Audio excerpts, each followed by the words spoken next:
Well, it's finally here. The first look at the new theme options inside Elementor 2.9. Now, this is the beta version of it. This is just going to be my overview of how you use it, what it does, what it's for, and what I think could be improved on it, should we say. So bear with me that this is a beta version, so there may be some quirks, there may be some bugs, things not necessarily working the way you would expect them to, so just bear that in mind. Now, typically, we've got about a 2-week wait, I would say, traditionally, before this is rolled out as a full final version. The beta to the final version is normally about that timescale. So when you're ready to get hold of it, if you don't want to use this in its beta format, that's kind of what you've got to wait, 10 to 14 days usually.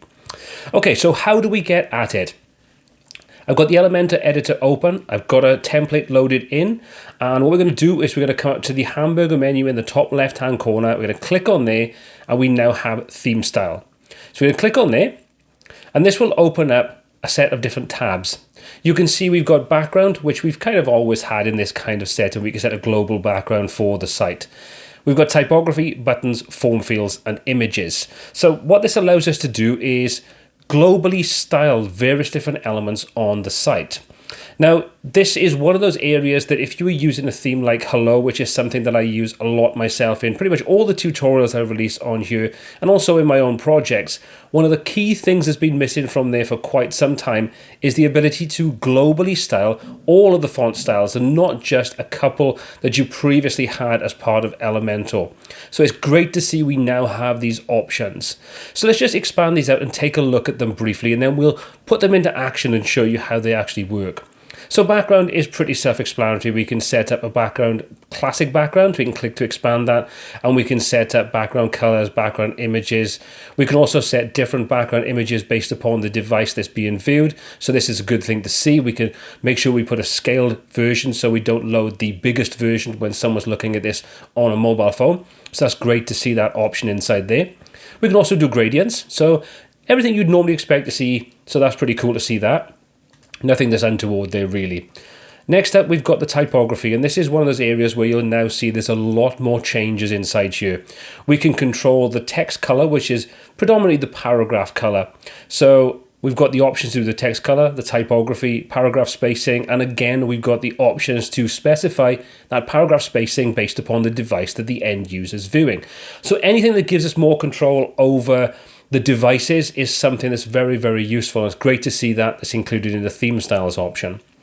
We can control the hover state and the normal state for our links, so we can style those. And then we've got the H1 through 6 inside there as well. So we can set these up quickly and easily. If we come down, we've got the option to style and control how our buttons look. So providing the button is going to pick up our default styling and we don't override it on an individual button basis, then we can change that globally throughout every single page that utilizes a normal button that's using our global styling. So again, it's good to see the options in there. Close that down. We've got the option then to control form fields. So any way you use a form, and again, the caveat to all of this is if you override this on an individual form basis, then the settings you set inside the theme style will not take effect. So you can make a change in there. If you've overridden it in the individual sort of element like a button or a form or so on, those changes will not be reflected. Okay, so we've got things like the labels, the fields, the typography, and all those kinds of good things. Finally, we have images, and again, we've got control over the normal and the hover states, the border types, and all those kinds of things, including CSS filters and box shadows and so on. So it's good to see that we have the key fundamentals that we need to control the fundamental basics of every single site that we want to create and harness the power of these theme styles. Now, the other thing that's very, very useful when you're working with these theme styles is you can save them. So if we come down to the little settings option on the left-hand side and click when we're inside the theme style section, you can see we now have general settings. We've got the default kit, and you can see the status is published. We can set that to be disabled and set it in draft mode. So we can make changes to this, and then we can save our own custom sets of settings. So we save for our theme styles. So now we've seen what's available. Let's take a look at how it impacts the site and the various different elements on our site. So let's start off by taking a look at how we can work with the styling for the typography. I think the background is pretty self-explanatory, and I don't really need to go over that. It just changes the background globally on your site. So let's come to the typography settings, and we're going to use this sort of header section at the top, the hero section, and we're going to use that to target the actual text that's in there. So currently that's set as a H1 and is being styled on a global basis.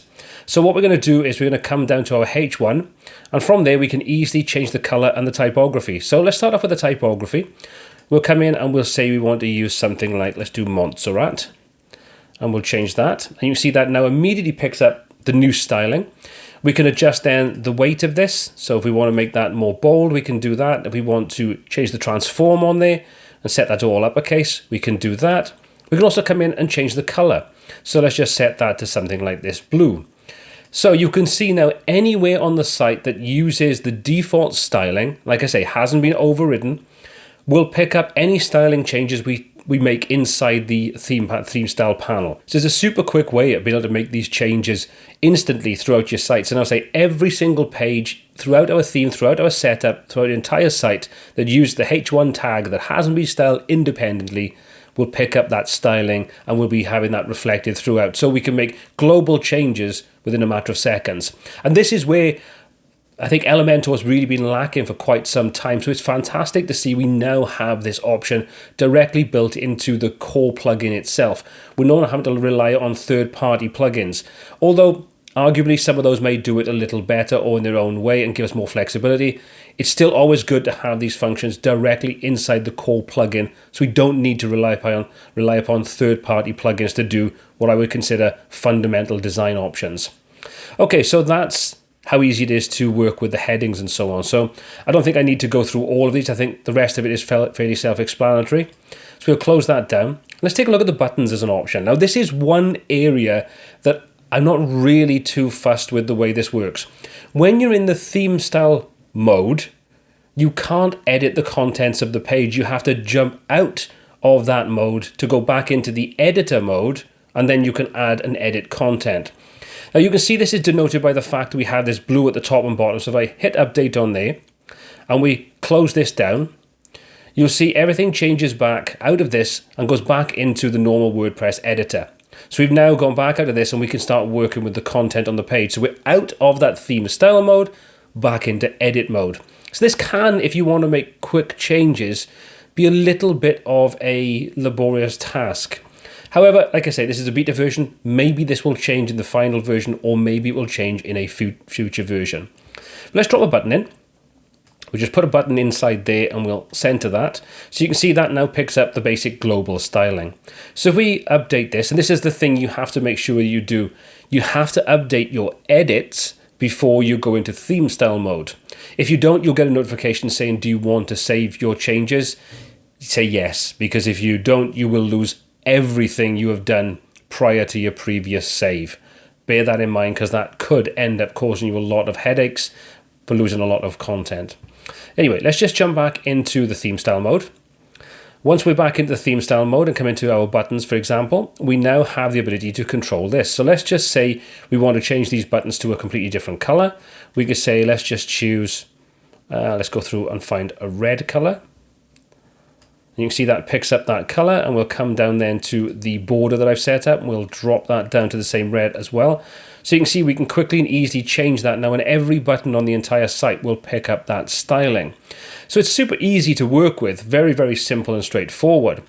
Once we got that, we've got form fields. So what I'll do is I'm going to update this page. I'm going to jump into a page then that has some form fields, and I'll show you how you can start working with those. Okay, so we now have a page with a form set up. One thing I want to draw your attention to first of all, because I'm using a template that's part of Elementor, and I think it's Elementor Pro, one of the templates that they've got that ships with that.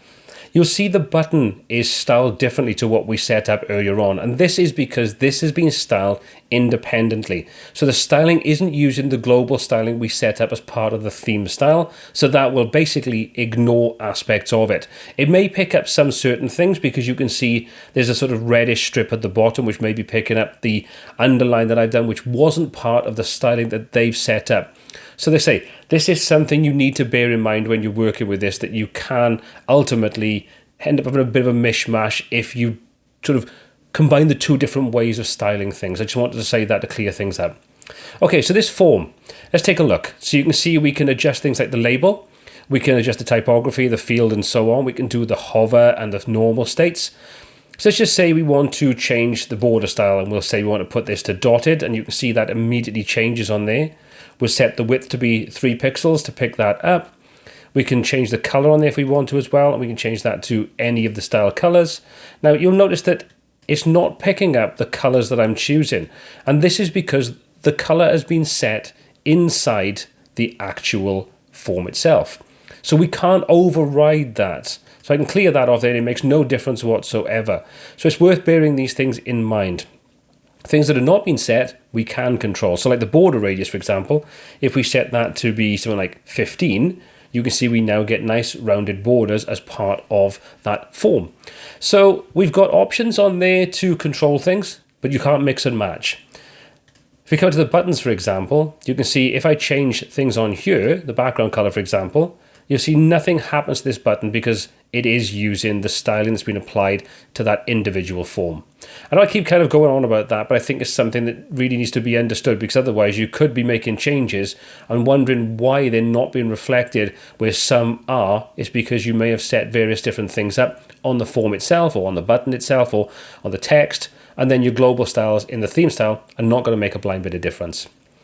Okay, so that's basically how these things work. The final thing we have available, if we close these down, is the images section. So we open up the images, we can do various different things.